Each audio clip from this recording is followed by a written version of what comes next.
அதே கபரு இன்னொரு தகவலை சொல்லுகின்றது. அனபைத்து துல்மா ஃபனவ்விர்னி பிஸ்ஸலாத்தில் லைல். என்னுடைய கபரு, என்னுடைய வீடு அது இருள் நிறைந்த வீடு. அந்த இருள் உன்னால் தாங்க முடியாது.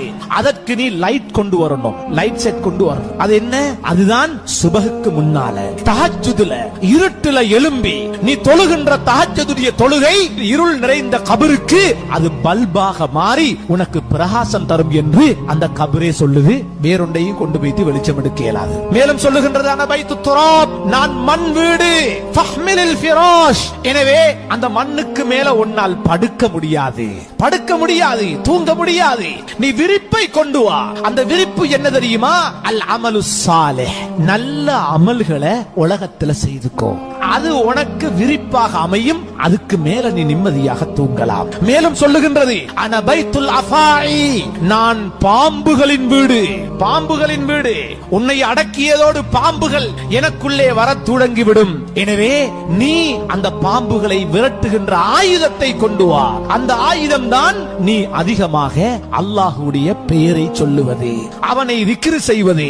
அல்லாஹ்வை அதிகமாக நினைவு கூறுங்கள்.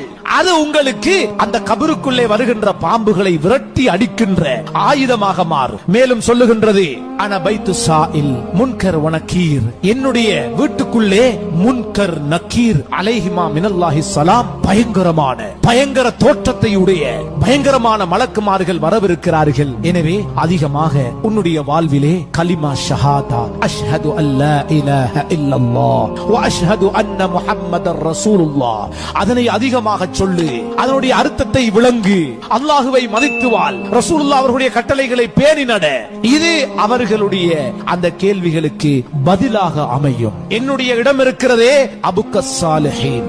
நல்லவர்கள் கூட கபரில் வந்து அழுகிறார்கள். முன்னோர்கள், நல்லோர்கள், சலஃபு சாலிஹீன்கள், சஹாபாக்கள் கபரை கண்டு அழுதார்கள். கபரின் காட்சி நல்லவர்களை அளவைத்தது, உலமாக்களை அளவைத்தது. கண்ணியத்துக்குரியவர்களே, ஹஜ்ரத் உஸ்மான் ரலியல்லாஹு அவர்கள் மன்னரையை கண்டால் அழுவார்கள், அழுவார்கள். ரசூலுல்லாஹ்விடத்தில் இருப்பீர்கள், நரகத்தை சொல்லுவார்கள், அழமாட்டீர்கள். சுவர்க்கத்தை சொல்லுவார்கள், அழமாட்டீர்கள். மன்னரைக்கு வந்தால் பார்த்து தேம்பி தேம்பி தாடி நனைகின்ற அளவுக்கு நீங்கள் அழுகின்றீர்களே என்று கேட்கப்பட்ட போது அவர்கள் சொன்னார்கள், இது சாதாரண இடமா? அவ்வளவு மனாசிலில் ஆகிரா. கபருதான் ஆகிரத்துல நாங்க சந்திக்கவிருக்கின்ற பல ஸ்டெப்ஸ்ல முதலாவது ஸ்டெப்ஸ் கபரு. இங்க தப்பினா எல்லா இடத்திலையும் தப்போம், கபருல மாட்டினா எல்லா இடத்திலையும் மாட்டி நரகம் போயிடும். எனவேதான் ஒவ்வொரு மனிதனும் கபருடைய வாழ்விலே தன்னை பாதுகாத்துக் கொள்ள வேண்டும். ஹாரூன் ரஷீத் அவர்கள் மரண படுக்கையில் இருந்தார்கள். சொன்னார்கள், இப்படியே என்ற உடம்ப தூக்கிட்டு போயிட்டு என்னை அடக்கவிருக்கின்ற கபரை எனக்கு காட்டுங்கள்.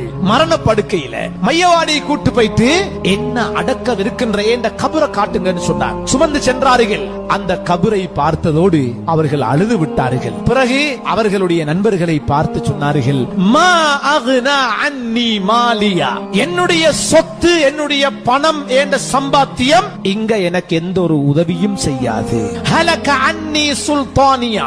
நான் முஸ்லிம்களுடைய தலைவராக இருக்கின்றேன். ஆனால் அங்க தலைவர் கதை கதைக்கலாம். அந்த இடத்துல என்ற அமல் மட்டும்தான் என்னை பாதுகாக்கும் என்று சொல்லிவிட்டு வானத்தின் பக்கம் தலையை உயர்த்தி சொன்னார்கள், இப்பொழுது இருளாக இருக்கிறது, இன்னும் கொஞ்ச நேரத்தில் விடிஞ்சிதான் ஆகணும். இது போல நீங்கள் வாழுகின்றீர்கள். ஒரு நாள் இந்த வாழ்க்கை முடிந்து கபருக்கு நீங்கள் ஒவ்வொருவரும் சென்றுதான் ஆக வேண்டும் என்கின்ற தகவலை அவர்கள் உறுதியாக சொன்னார்கள். கண்ணியத்துக்குரியவர்களே, ஒரு ஜனாசாவை கபரிலே கொண்டு போய் வைத்து விட்டால் கிட்டத்தட்ட 25 வருஷங்களுக்குள்ளால வைக்கிற அந்த நாளையிலிருந்து 25 வருஷத்துக்குள்ளால அந்த ஜனாசாட உடம்பு 100க்கு 100 அழிந்து மண்ணோடு மண்ணாகி விடுகின்றது. மனிதன் மரணித்த 36 மணி நேரத்திலே மௌத்தாவி 36 மணி நேரத்துல அவனுடைய உடம்புல ஈக்கள், கொசுக்கள் அப்படியே மொச்சி முட்டைகளை விட தொடங்குகின்றது. 60 மணி நேரம் ஆனதோடு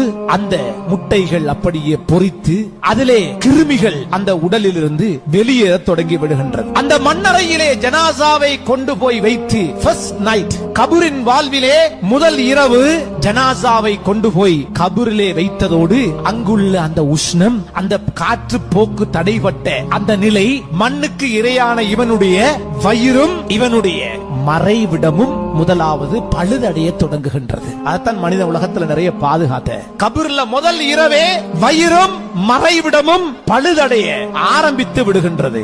அது பழுதடைய ஆரம்பிக்கிறதோட முதல் நாளே அந்த ஜனாசாவுடைய உடம்புகள் பச்சை கலர் நிறத்திலே, பச்சை நிறத்திலே நிறம் அப்படியே ஏற்படுகின்றது.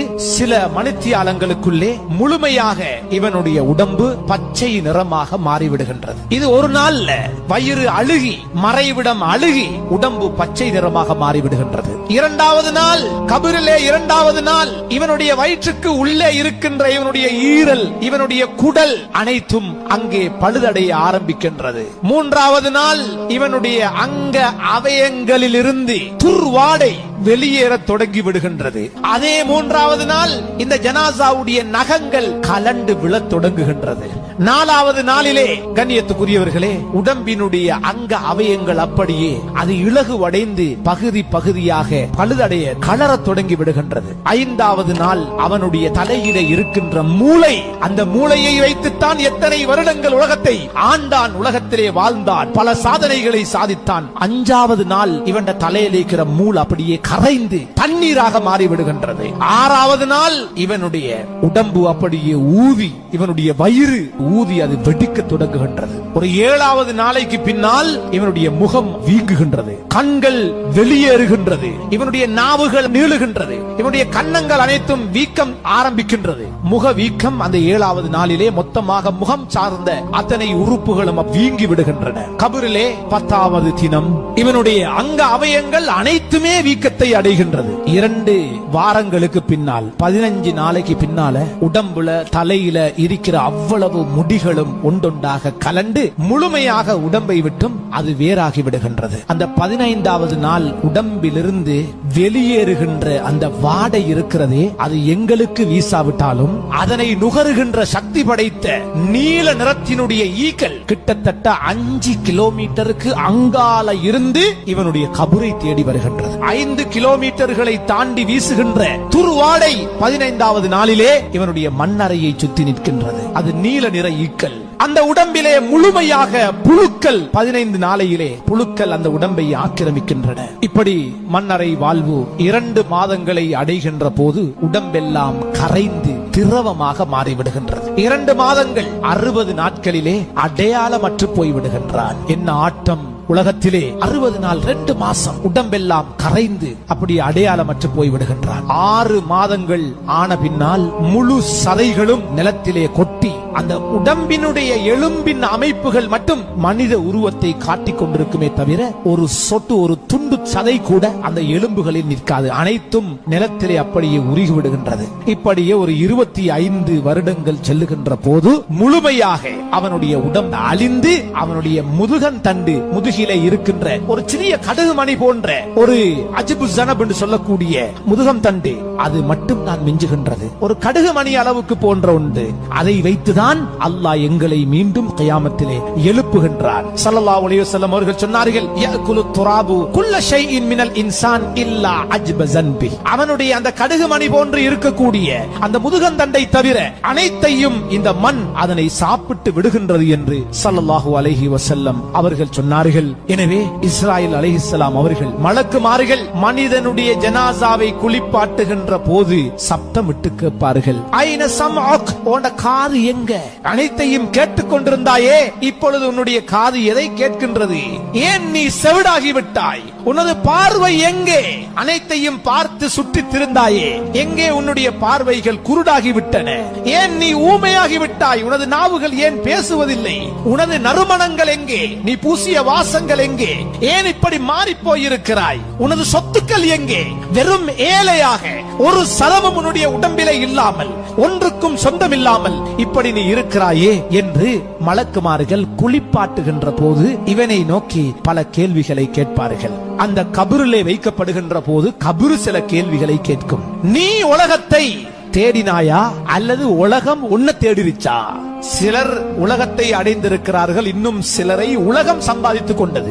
அவங்கள ஆகிரத்துக்கு விடவே இல்லை, பள்ளிக்கு விடல, நல்ல அமல்களுக்கு அவங்கள துனியா அவங்கள உடல்ல, முழுக்க முழுக்க சிலரை துனியா அப்படியே பிடித்துக் கொண்டது. அதான் கபரு கேக்குது, நீ உலகத்தை தேடினியா அல்லது உலகம் முழுக்க ஒன்ன புழுங்கிருச்சா? நீ உலகத்தை விட்டுட்டு எங்கள்கிட்ட தயாராகி வந்தியா அல்லது உலகம் ஒன்ன விட்டுருச்சா? மௌத்துக்கு நீ தயாராகி விட்டு வந்திருக்கிறாயா அல்லது தயாராக முன்னால் மௌத்து உன்னை வந்து அவசரமாக பிடித்துக் கொண்டதா என்ற பல கேள்விகளை அந்த மன்னரை மரணித்து செல்லுகின்ற ஒவ்வொருவரிடம் கேட்கவிருக்கின்றது. கண்ணியத்துக்குரியவர்களே, நாம் மறந்து வாழுகின்ற ஒரு வாழ்க்கை, அந்நியவர்களை போன்று இந்த உலகத்திலே மௌத்தை, சக்கராத்தை, மஹ்ஷரை, இஸ்ராயில் அலைஹிஸ்ஸலாம் அவருடைய வருகையை, அல்லாஹ்வுடைய கட்டளைகளை, ரசூலுல்லாஹ்வுடைய வாழ்வை, இறைவனுடைய வாக்குகளை, குர்ஆனுடைய உண்மைகளை எல்லாம் நாம் மறந்து வாழுகின்றோம். உலகத்தினுடைய ஈடுபாடு எங்களை அப்படி ஆக்கிவிட்டது. உலகத்தினுடைய ஈடுபாடு. ஒவ்வொரு நாளும் இந்த மரணத்தை நினைப்போம். நாம் செல்லவிருக்கின்ற நிர்பந்தமான அந்த நெருக்கடியான அந்த மன்னரை வாழ்வை நாள்தோறும் பேசுவோம், கதைப்போம். நம்முடைய வாழ்விலே இறைவனுடைய ஈமானியத்தை நாம் அதிகப்படுத்துவோம். அல்லாஹுவை நேசிப்போம், ரசூலுல்லாஹ் அவர்களை நேசிப்போம். அல்லாஹு தஆலா எனக்கும் உங்களுக்கும் அந்த உண்மையான மன்னரை வாழ்வை அடைய முன்னால் அதற்கு தேவையான அமல்களிலே ஈடுபட்டு நல்ல பல அமல்களுக்கு சொந்தக்காரர்களாக அல்லாஹ் என்னையும் முழு முஸ்லிம் சமூகத்தையும் ஆக்கி அருள்வானாக. வ ஆகிரு தஅவானா அனில் ஹம்துலில்லாஹி ரப்பில் ஆலமீன்.